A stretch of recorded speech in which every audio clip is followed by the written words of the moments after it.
Hello to all of you. स्वागत है आप सबका विजडम पैरामेडिकल क्लासेस के यूट्यूब चैनल पे। So today we will discuss how X rays are generated.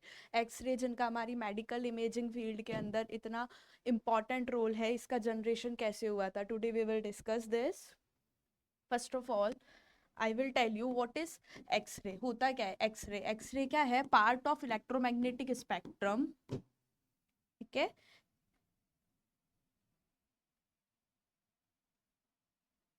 ठीक है। X ray is a part of electromagnetic spectrum and itself a electromagnetic wave. ठीक है, एक्सरे खुद में तो एक क्या है, खुद में तो एक इलेक्ट्रोमैग्नेटिक वेव है और पार्ट है इलेक्ट्रोमैग्नेटिक स्पेक्ट्रम का। ठीक है, अब हम आगे इसके बारे में पढ़ते हैं कि जो एक्सरे की डिस्कवरी हुई थी, ठीक है, जो एक्सरे की डिस्कवरी हुई थी वो कब और कैसे हुई थी। एक शॉर्ट टर्म में अपन गो थ्रू करेंगे डिस्कवरी ऑफ एक्सरेज। तो एक्सरे की डिस्कवरी कब हुई थी? On 8 November 1895। That was a accidental discovery, मतलब कोई पर्पसली इसकी डिस्कवरी नहीं हुई थी कि इस टाइम पे। और करी किसने थी? By William Conrad Roentgen. ठीक है, एक्सीडेंटल डिस्कवरी थी, मतलब कि ये काम तो किसी और पे कर रहे थे लेकिन डिस्कवर क्या हो गया? एक्सरे हो गया। When he was working on when when he was working on cathode ray tube. किस पे वर्क कर रहे थे ये उस टाइम पे? रोइंजन कैथोड रे ट्यूब पे वर्क कर रहे थे। That was also known as Crookes tube. किस पे वर्क कर रहे थे? क्रूक्स ट्यूब पे। ठीक है, अगर आप कंपटीशन एग्जाम्स के पर्पज से भी देखोगे तो पूछ सकता है क्वेश्चन। ये तो एक जनरल सा क्वेश्चन है कि डिस्कवरी ऑफ एक्सरे किस कब हुई थी? On 8 November 1895। करी किसने थी? By William Conrad Roentgen. और कब करी थी, मतलब कैसे करी थी? This was accidental discovery. तो ये किस पे वर्क कर रहे थे? कैथोड रे ट्यूब पे वर्क कर रहे थे, which is also known as स्क्रूप ट्यूब। और उस दौरान क्या हुई? एक्सरे की डिस्कवरी हुई। हुआ क्या था कि इनको एक फ्लोरोसेंट लाइट दिखी। क्या दिखी? ठीक है, इनको एक फ्लोरोसेंट लाइट दिखी और इन्होंने उस फ्लोरोसेंट लाइट की आगे फर्दर स्टडी कैसे करी? इन्होंने कौन सा फोस्फर यूज किया था?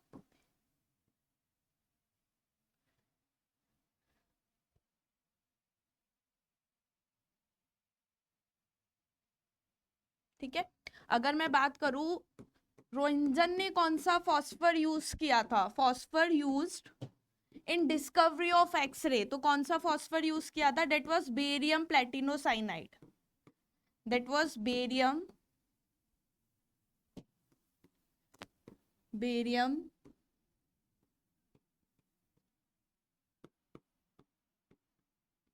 प्लेटिनोसाइनाइड। ठीक है, बात हो गई डिस्कवरी ऑफ एक्सरे की। डिस्कवरी ऑफ एक्सरेज में से अगर आपसे क्वेश्चन पूछेगा बेसिकली तो आपको यही पता होना चाहिए कब हुई थी, कैसे हुई थी, किसने की थी। ठीक है, उस दौरान आपको फॉस्फर कौन सा यूज करा था रोइंजन ने? That was barium platinocyanide. ठीक है, नेक्स्ट अपन पॉइंट लेके चलते हैं। नेक्स्ट पॉइंट अपना होगा फर्स्ट एक्सरे इमेज। ठीक है, जो फर्स्ट एक्सरे इमेज थी वो किसकी ली थी? रोइंजन ने। तो Roentgen took the first X ray of his wife. First X ray Roentgen ने किसका लिया था? अपनी वाइफ का, हिज वाइफ। और कौन से पार्ट का लिया था? हैंड का। और कब लिया था? ऑन December 22,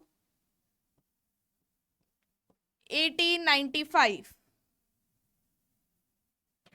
कब लिया था? December 22, 1895।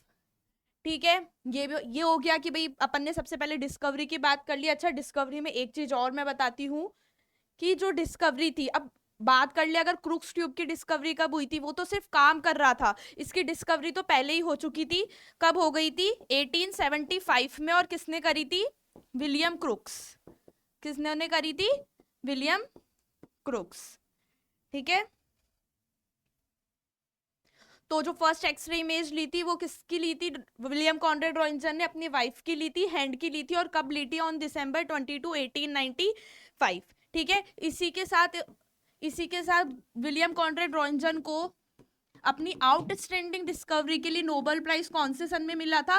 1901 में। ठीक है, ये एक इंपॉर्टेंट पॉइंट्स है पूरे एक्सरे जनरेशन में जो आप अलग से अपने नोट्स में लिख सकते हो। ठीक है, नोबेल प्राइज कब मिला था इनको? 1901 में मिला था for his outstanding discovery of X ray. Next point अगर हम लेके चलेंगे तो कौन सा हो गया? सबसे पहले हमने डिस्कवरी डिस्कस कर ली, फर्स्ट एक्सरे इमेज किसकी ली थी वो डिस्कस कर ली, और नोबेल प्राइज कब मिला था ये भी हमने डिस्कस कर लिया। ठीक है, नेक्स्ट हम डिस्कस करेंगे कंपोनेंट्स। ठीक है, components of X ray tube used in diagnosis.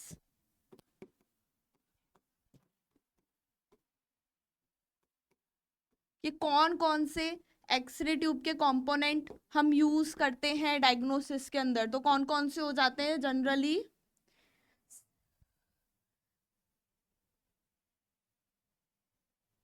ठीक है, तो सबसे पहले की अगर मैं बात करूं तो सबसे पहले हम किसकी बात करेंगे? सबसे पहले हम किसकी बात कर देंगे? Metallic tube housing.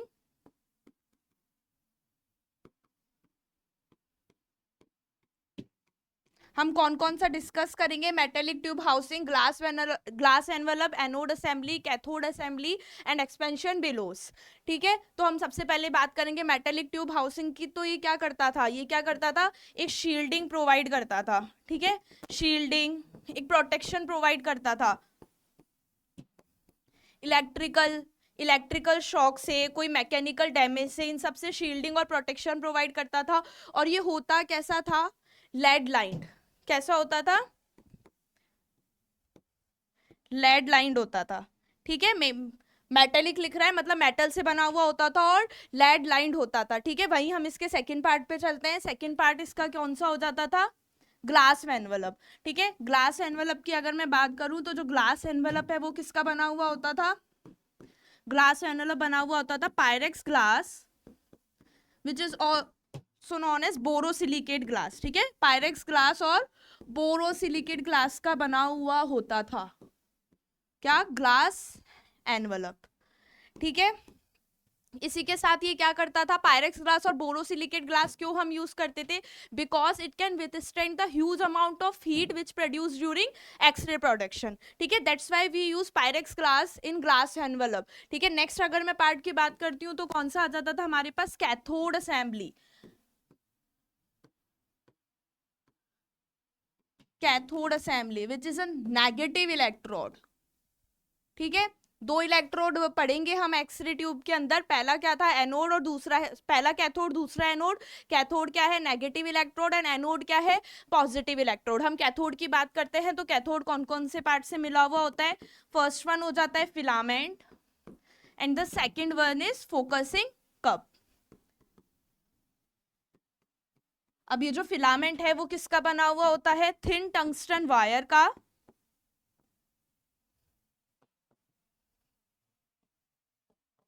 Thin tungsten wire का। और फोकसिंग कप की मैं बात कर लूं तो ये किसका बना हुआ होता है?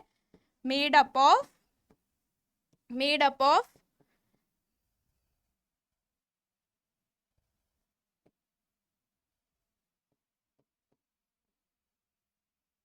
मेड अप ऑफ निकल। ठीक है, और हम थिन टंगस्टन वायर कैसा यूज करते थे? स्मॉल कॉइल यूज करते थे ऑफ थिन टंगस्टन वायर, जो कि कैसा होता था? 0.1 से 0.2 mm तो होता था डायामीटर इसका। 0.2 से 0.1 से 0.2 mm तो होता था डायामीटर, एंड 7.5 mm लॉन्ग। ठीक है, इतना क्या होता था? लॉन्ग होता था, 7.15 mm। ठीक है, अब क्वेश्चन इसी में से ही पूछ सकता है, हमें किस टॉपिक का एक शॉर्ट सा गो थ्रू कर रहे हैं, वरना हम डीप में पढ़े तो ये बहुत बड़ा हो जाता है। एक शॉर्ट सा गो थ्रू कर रहे हैं जिससे अ काइंड ऑफ रिवीजन, या फिर हम देखें तो जो मोस्ट प्रोबेबली एमसीक्यूज कहाँ से आते हैं। ठीक है, क्या पूछता है? तो यही पूछेगा कि भाई कैथोड के पार्ट कौन कौन से होते हैं? फिलामेंट और फोकसिंग कप। फोकसिंग कप किससे का बना हुआ होता है? निकल का। फिलामेंट किसका बना हुआ होता है? थिन टंगस्टन वायर का। ये जो टंगस्टन वायर होता है वो हम कॉइल फॉर्म में यूज करते हैं। डायमीटर कितना हो जाता है फिर इसका? 0.1 से 0.2 mm। अगर मैं इसकी लेंथ की बात कर दूंगी कि लंबा कितना हो जाता है तो कितना हो जाएगा? 7.15 mm लॉन्ग हो जाता है। इसी के साथ अगर ये बोल दे कि भाई विदाउट फोकसिंग कप, ये भी क्वेश्चन आता है, अगर मैं फोकसिंग कप यूज नहीं करूंगी तो क्या होगा? Without focusing cup electrons will spread of. ठीक है, अब जो बात करते हैं जब हम एक्सरे प्रोडक्शन पढ़ते हैं तो क्या होता है, फिलामेंट को हम हीट करेंगे और इसमें से क्या होंगे, इलेक्ट्रॉन्स इमिट होंगे, and this procedure is known as thermionic emission. ठीक है, वहीं अगर एक और बात मैं देखूं, फिलामेंट के अंदर मैं क्या ऐड करती हूँ, 1 to 2% थोरियम हम ऐड करते हैं। ठीक है, थोरियम, जिसका एटॉमिक नंबर कितना हो जाता है, 90। ठीक है, और हम ये किस लिए यूज करते हैं, टू इंक्रीज फिलामेंट एफिशिएंसी। ठीक है, फिलामेंट की एफिशिएंसी को बढ़ाने के लिए we will add 1 to 2% thorium, 1 से 2% थोरियम हम इसमें ऐड करेंगे। ठीक है, नेक्स्ट अगर हम पार्ट देखें तो कौन सा हो जाता है हमारा, next one is anode assembly. Next one is anode assembly which is a positive electron. ठीक है, एनोड की अगर हम बात करें तो सबसे पहले तो क्या हो जाता है, एनोड क्या हो जाता है, टंगस्टन टारगेट जो बिहेव करता है हमारा। इसके अंदर हम यूज क्या करते हैं, आजकल हम कौन सा एनोड यूज करते हैं, रोटेटिंग एनोड। क्यों यूज करते हैं हम रोटेटिंग एनोड, पहले हम कौन सा यूज करते थे, स्टेशनरी एनोड यूज करते थे, लेकिन अब हम स्टेशनरी एनोड क्यों यूज नहीं करते, क्योंकि स्टेशनरी एनोड के अंदर क्या आ रहा था, पिटिंग अफेक्ट। पिटिंग अफेक्ट क्या आता है, पीटिंग इफेक्ट क्या होता है, हमने देख लिया एनोड क्या है, टारगेट की जैसे बिहेव कर रहा है। अब जब स्टेशनरी एनोड था तब क्या हो रहा था, एनोड एक जगह पे रुका हुआ है, जैसे जैसे एक्सरेज आ रहे हैं, ठीक है, या जैसे जैसे इलेक्ट्रॉन्स आ रहे हैं वो हिट कर रहे हैं और वहां पे क्या कर रहे हैं, पिट्स क्रिएट कर रहे हैं। ठीक है, पिट्स क्रिएट कर रहे हैं, और ये क्या करते थे, ट्यूब के लाइफ स्पैन को कम करते थे, रिड्यूसेस ट्यूब लाइफ स्पैन, और इसी के साथ इमेज की क्वालिटी को भी डिग्रेड करते थे। ठीक है, इसी के साथ इमेज की क्वालिटी को भी क्या करते थे, डिग्रेड करते थे। ठीक है, इसलिए हम कौन सा एनोड यूज करने लग गए हैं अब, that's why now we use rotating anode in modern X ray machine. ठीक है, तो अब हम मॉडर्न एक्सरे मशीन में कौन सा यूज करने लग गए हैं, रोटेटिंग एनोड। ठीक है, रोटेटिंग एनोड की अगर मैं बात करूं तो अब ये क्या है, रोटेट हो रही है। अब ये रोटेट हो रही है तो किसी की मदद से तो रोटेट हो रही होगी, तो क्या हो जाता है उसके अंदर, स्टेटर एंड रोटर। ठीक है, स्टेटर एंड रोटर क्या कर रहे हैं, स्टेटर एंड रोटर क्या कर रहे हैं, इंड्यूस कर रहे हैं मोटर को रोटेट करने के लिए। ठीक है, स्टेटर और रोटर क्या कर रहे हैं, इंड्यूस कर रहे हैं इस एनोड को रोटेट होने के लिए। ठीक है, नेक्स्ट पॉइंट पे अगर मैं आऊं तो क्या हो जाएगा, ठीक है, ये क्या होगा, मतलब ये रोटेट करवा रहे हैं, मतलब it is the main part of induction motor which rotates the anode. Next अगर मैं देखूंगी एनोड के बारे में तो हम क्या देखते हैं, सबसे पहले हम टंगस्टन टारगेट। अच्छा, जो टारगेट है वो हम टंगस्टन क्यों यूज कर रहे हैं, इसका एटॉमिक नंबर कितना हो जाता है, इसका एटॉमिक नंबर कितना हो जाता है, 74, और थोरियम का 90। हाँ, मैं लिखवा दिया। ठीक है, अब मैं इसको क्यों यूज कर रही हूँ, क्योंकि जो टारगेट होता है वो क्या होना चाहिए, एक तो हाई एटॉमिक नंबर का and in plus high melting point. ठीक है, हाई मेल्टिंग पॉइंट, कितना मेल्टिंग पॉइंट हो जाता है, अगर मैं इसके अप्रॉक्स की बात करूँ तो 3370 डिग्री सेल्सियस। ठीक है, 3370 डिग्री सेल्सियस इसका मेल्टिंग पॉइंट हो जाता है, हाई मेल्टिंग पॉइंट है इसका और हाई एटॉमिक नंबर है, that's why we use tungsten as a target material. Questions ask, ठीक है, रिपीटेडली आस्क क्वेश्चन है in the MCQs in the competition exams. Next point की अगर मैं बात करूंगी, इसके अंदर तो हम क्या डिस्कस कर लेंगे, पिटिंग इफेक्ट हमने डिस्कस कर लिया। पिटिंग इफेक्ट क्या होता है कि भाई हम स्टेशनरी एनोड किस लिए यूज नहीं करते थे, टारगेट की हमने बात कर ली एनोड के अंदर। अब हम नेक्स्ट पॉइंट पे चलते हैं, इसका एक्सपेंशन बिलोज। ठीक है, अच्छा ये और देख लेते हैं कि रोटेटिंग स्पीड कितनी होती है। ठीक है, रोटेटिंग स्पीड कितनी हो जाती है, 3000 to 4000 रोटेशन पर मिनट।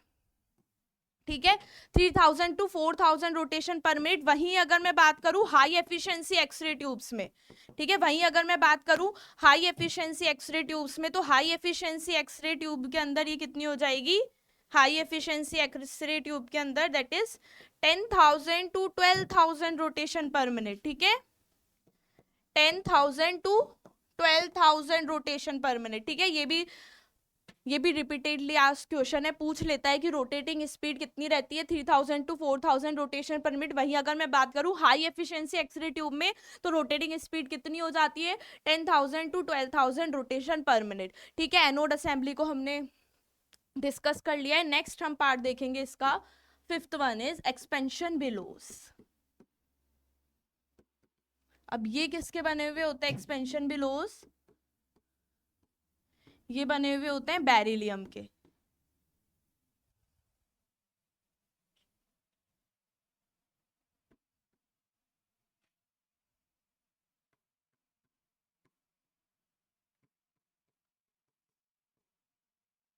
ठीक है, ये किसके बने हुए होते हैं? बेरिलियम के। और इसी के अंदर, ठीक है, बेरिलियम के बने हुए होते हैं। और इसी के अंदर हम क्या यूज करते हैं? ऑयल यूज करते हैं। वो ऑयल किस लिए यूज करते हैं? For cooling purposes. ठीक है, ऑयल किस लिए यूज करते हैं हम? For cooling purposes. ठीक है, तो हमने कंपोनेंट्स भी इसके डिस्क्राइब कर लिए हैं सुपरफिशियली, जो हम इस शॉर्ट पीरियड ऑफ टाइम में कर सकते थे, जो आपके एमसीक्यूज आ सकते हैं। सबसे पहले अपन ने कौन सा करा? सबसे पहले अपन ने पढ़ा मेटेलिक ट्यूब हाउसिंग, जिसके अंदर कैथोड एंड एनोड, जो एनोड असेंबली है वो हाउस्ड होती है। मेटेलिक ट्यूब हाउसिंग जो कि लेड लाइंड होता है। दूसरी में गई कैथोड असेंब दूसरे अपन गए ग्लास एनवलप। ग्लास एनवलप जो था अपना पायरेक्स ग्लास या बोरोसिलिकेट ग्लास का बना हुआ होता है, withstand huge amount of heat which during X ray production. ठीक है, नेक्स्ट अगर मैं बात करूँ तो हमने कौन सा डिस्कस किया? Next cathode assembly. Cathode assembly which is a negative electrode of X ray tube. जब मैं कैथोड की हमने बात करी तो ये किस किस से मिलकर बना होता? फिलामेंट और फोकसी कप। फोकसी कप निकल का मिलके बना हुआ होता था। वही फिलामेंट की जब मैंने बात करी तो ये किसका बना हुआ होता था? Which is made up of small coil tungsten wire, जिसकी डायमीटर कितनी थी? 0.1 से 0.2 mm diameter, and in plus length कितनी हो जाती थी उसकी? 7.15 mm। ठीक है, इसी के साथ हमने ये देखा कि हम इसमें थोरियम ऐड करते हैं कितना? 1 से 2%, जिसका अटोमिक नंबर 90 होता है। क्यों मैं इसको ऐड करूंगी? फिलामेंट की एफिशिएंसी को बढ़ाने के लिए। ठीक है, इसी के साथ हमने ये भी देखा कि एक्सरे प्रोडक्शन के दौरान जो इलेक्ट्रॉन्स इमिट होते हैं वो कहाँ से होंगे? जब हम फिलामेंट को हीट करेंगे तो इलेक्ट्रॉन्स क्या होंगे? इमिट होंगे। और इसी प्रोसेसर को हम क्या बोलते हैं? थर्मानिक इमिशन। ठीक है, फोकसिंग कप किसका बना हुआ होता है? फोकसिंग कप बना हुआ होगा निकल का। इसी के साथ अगर मैं फोकसिंग कप यूज नहीं करती हूँ तो इलेक्ट्रॉन्स क्या हो जाएंगे? Electrons will spread of. Next हमने क्या देखा? Anode assembly. एनोड असेंबली में हमने देखा कि हम ये टंगस्टन टारगेट होता है, मतलब टारगेट की जैसे बिहेव करता है, जो टंगस्टन का बना हुआ होता है। टंगस्टन का क्यों बना हुआ होता है? Because due to its high atomic number and high melting point. Atomic number that is 74 and melting point that is 3370 degree Celsius approx. ठीक है, वहीं इसके साथ हमने देखा कि रोटेटिंग एनोड हम क्यों यूज कर रहे हैं? रोटेटिंग एनोड हम क्यों यूज कर रहे हैं? क्योंकि स्टेशनरी एनोड के अंदर क्या आ रहा था? Pitting affect. ठीक है, रोटेटिंग एनोड का हमने देखा कि रोटेटिंग एनोड की जो रोटेशन पर मिनट थे वो कितने थे? 3000 टू 4000 रोटेशन पर मिनट। और अगर मैं बात करूं हाई एफिशिएंसी एक्सरे ट्यूब में, तो हाई एफिशिएंसी एक्सरे ट्यूब में ये कितने थे? 10,000 to 12,000 rotation per minute. Next और लास्ट पार्ट हमने देखा एक्सपेंशन बिलोज, जो कि बेरिलियम का बना हुआ होता है। इसी के साथ हम ऑयल भी यूज करते हैं एक्सरे ट्यूब के अंदर फॉर कूलिंग पर्पसेस। अगर मैं अब बात कर लूं हाउ एक्सरेज आर प्रोड्यूस्ड, कि जो एक्सरेज का प्रोडक्शन है वो कैसे होता है, एक शॉर्ट उसमें हम देखें तो। ठीक है, ये सब हमने देखा है। How X rays are produce when high energetic electrons strike the when high energetic electron strike the target material. ठीक है, देन एक्सरेज आर प्रोड्यूस। ठीक है, इसी के साथ आपने एक और डेफिनेशन देखी होगी, when high energetic electrons decelerated in the evacuated gas tube, then X-rays are produce. ठीक है, वही अब हम इसको देखते हैं क्या होता है। सबसे पहले एक्सरे का जब हम प्रोडक्शन की बात करेंगे तो सबसे पहला स्टेप क्या हो जाता है? इसके अंदर देखो दो इलेक्ट्रोड होते हैं। ठीक है, दो इलेक्ट्रोड होते हैं, मैं बोल देती हूँ, एक होता है कैथोड और एनोड। ठीक है, तो when cathode filament is heated, ठीक है, जब क्या हुआ? कैथोड का फिलामेंट क्या हुआ? हमने हीट किया, उसके बाद और उसी के साथ हमने क्या किया? And high potential difference is applied between cathode and anode. ठीक है, कैथोड के फिलामेंट को हीट किया और कैथोड और एनोड के बीच में हमने क्या किया? हाई पोटेंशियल डिफरेंस अप्लाइड किया, तो इलेक्ट्रॉन्स क्या हुए? एमिट हुए। ठीक है, इलेक्ट्रॉन्स क्या हुए? एमिट हुए। इस इलेक्ट्रॉन्स एमिशन को ही हम क्या बोल रहे हैं? थर्मानिक एमिशन। ठीक है, इलेक्ट्रॉन्स एमिट हुए। अब ये जो इमिटेड इलेक्ट्रॉन्स है वो कहाँ गए? ये जो इमिटेड इलेक्ट्रॉन्स है उन्होंने क्या किया? टारगेट को स्ट्राइक किया। Emitted electron strike the target.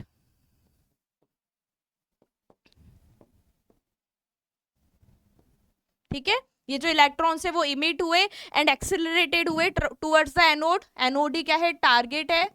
And accelerated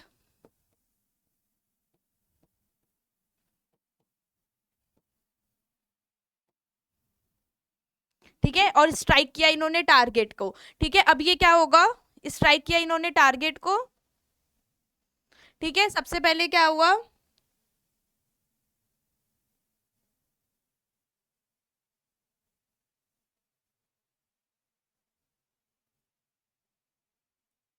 ये रहा। ठीक है, एक्सरेज कैसे, एक्सरेज का प्रोडक्शन कैसे हुआ। ठीक है, how X rays are produce, cathode filament को मैंने हीट किया, हाई पोटेंशियल डिफरेंस अप्लाइड किया, कैथोड और एनोड के बीच में इलेक्ट्रॉन्स इमिटेड हुए और एक्सेलरेट हो गए एनोड की तरफ। इमिटेड इलेक्ट्रॉन ने क्या किया, स्ट्राइक किया किसको, टारगेट को। ठीक है, टारगेट को स्ट्राइक किया और इसी के साथ, ठीक है, स्ट्राइक किया टारगेट को, और जब इसने टारगेट को स्ट्राइक किया तो ये क्या हो जाएंगे, इमिटेड इलेक्ट्रॉन्स जो होंगे, इमिटेड इलेक्ट्रॉन्स क्या होंगे, suddenly stop by the target, suddenly stop by the target. ठीक है, तो अब ये जो एक्सिलरेटेड इलेक्ट्रॉन्स आए भगते हुए, तो टारगेट ने क्या किया, इन भगते हुए इलेक्ट्रॉन्स को एकदम से रोक दिया। ठीक है, इमिटेड इलेक्ट्रॉन्स जो, या फिर मैं इसको बोल दूं एक्सिलरेटेड इलेक्ट्रॉन्स भी बोल सकते हैं कि भाई जो एक्सिलरेटेड होते हुए इमिटेड इलेक्ट्रॉन्स आए। ठीक है, ये जो एक्सिलरेटेड और, ठीक है, ये जो एक्सिलरेटेड और इमिटेड इलेक्ट्रॉन्स थे वो सडनली स्टॉप्ड हो गए, किसके द्वारा, टारगेट के द्वारा। ठीक है, इन्होंने इसको क्या कर दिया, स्टॉप किया। जब इन्होंने इसको स्टॉप किया तो क्या हुआ, काइनेटिक एनर्जी प्रोड्यूस हुई। ठीक है, तो 99% ऑफ काइनेटिक एनर्जी तो क्या हो गई, हीट में कन्वर्ट,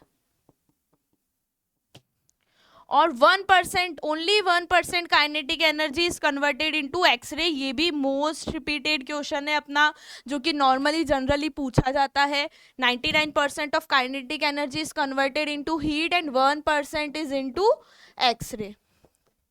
ठीक है, यहाँ हमारा एक्सरे प्रोटेक्शन एक शॉर्ट टर्म में हम खत्म करते हैं। ठीक है, इस वीडियो के अंदर हमने क्या क्या देखा कि भाई जो एक्सरे थी वो क्या है, उनकी डिस्कवरी कैसे हुई, पहला एक्सरे इमेज किसका लिया, डिस्कवरी किसने करी, उसके लिए उनको नोबल पुरस्कार जो था वो कब मिला। बात की हमने ट्यूब के बारे में कि जो ट्यूब के कंपोनेंट्स है वो 5 उससे बन के बने हुए होते हैं, उस 5 को भी हमने फर्दर देखा कि वो कैसे होता है, हमने उसको डिस्क्राइब किया। नेक्स्ट हमने देखा कि जो एक्सरेज का प्रोडक्शन है वो कैसे होता है बेसिकली। ठीक है, इसी के साथ नेक्स्ट जो एक रैंडम कंटेंट होगा उसके अंदर हम इसके बाकी के इफेक्ट्स, कैरेक्टरिस्टिक वेवस्ट्रिंग, एक्सरेज, और as you all know vast है बहुत कुछ डिस्कस करने को। तो wait for the next video. Okay, thank you so much for giving your precious time to this video. Thank you.